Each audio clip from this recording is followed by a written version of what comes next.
afternoon, I'm going to be continuing with the topic that my classmates already began with about the learning of a second language. I'm going to be talking specifically about the terms bilingualism and multilingualism and how these have a role on the instruction of a second language. We're going to begin with a concept that is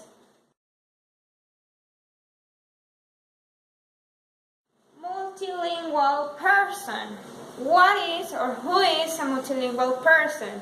Is someone who can communicate with more than one language. We have someone who can be bilingual, which is, I think, most of the cases that we know of. Someone who can talk its native language, in my case Spanish, and can talk another language, in my case English.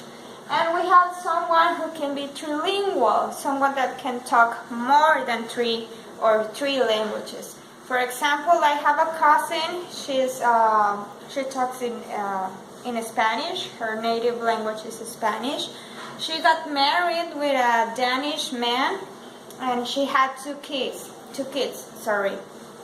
They talk three languages. They talk Spanish, which is my cousin's language. They talk Danish, which is her husband's language. And they talk English. Since my cousin and her husband talk each other in English, they're learning how to talk in English too.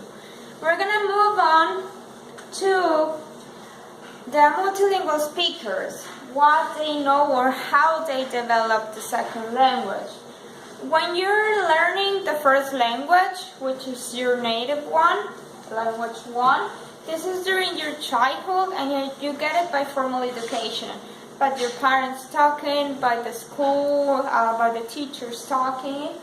And children who acquire two languages or more, I will say, they learn by different factors. For example, in my cousin's case, the children talk more than two languages because the parents are bilingual.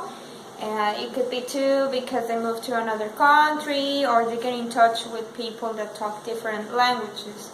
These kids are called simultaneous bilinguals because they are learning simultaneous languages at the same time.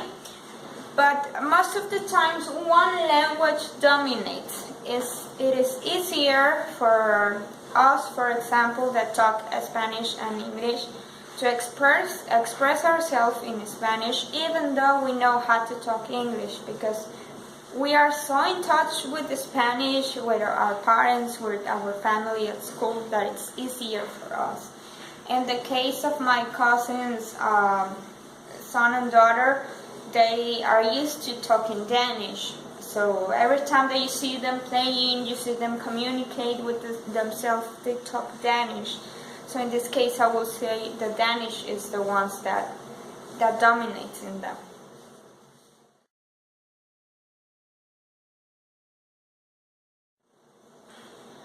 And we're gonna move on to different points of view that are taught in the article. The first one says that the first language acquisition has a level of skill which the second language will never accomplish.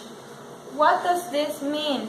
As I was saying before, it's easier for us to communicate and express ourselves in Spanish, as it's the one that will dominate the most.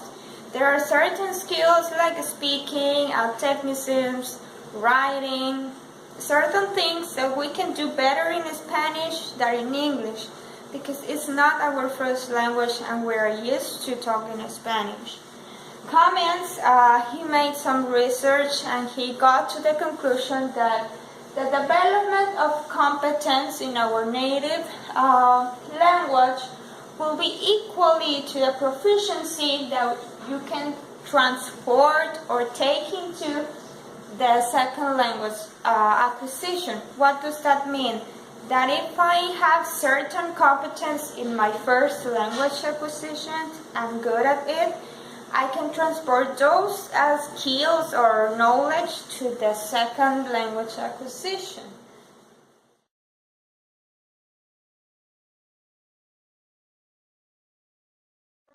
we continue talking about the different points of view that they stated on the article. They made some studies about how much does it take for someone to acquire a second language.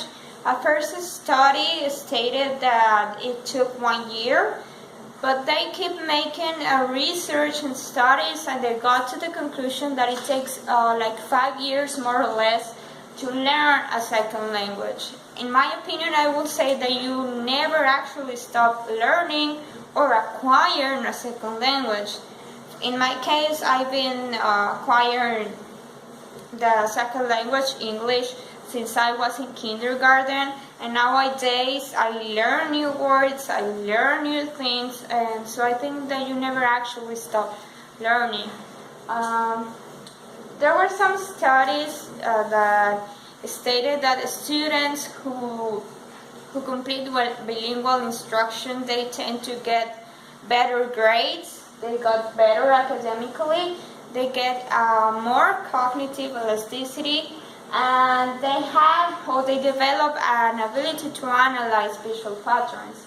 And another study stated that students with bidirectional bilingual instruction, they tend to perform even better or at a higher level than the ones that got a normal bilingual instruction. If we compare this to the educational programs nowadays, I think this will be like the ones that we got when we were kids, that English was only a subject. We didn't have to talk in English every day. And these ones, I think it's most of the cases, at least here where I live in Monterrey, where they adapt the educational program to be bidirectional bilingual. That means that they talk in English all day, they get science, math, physics in English, and only a little bit of the subjects are in Spanish. So they get like this bilingual instruction, they get used to the language all day long. And if we make a comparison between the two systems, we can say that these students perform even better than the ones that are above.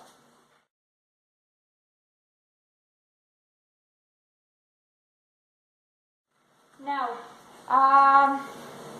this kind of studies or research took this information to the spreading of CLIL, which is Content and Language Integrated Learning. As we saw, is they integrate the content to make an even better program.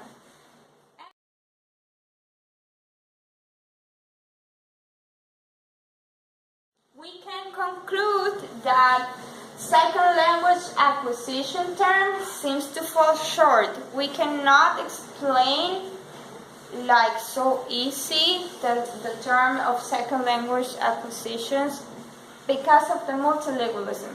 We have a lot of examples, a lot of information that says that we cannot determine that if it's acquiring or if it's learning. It's too complex to make a definition.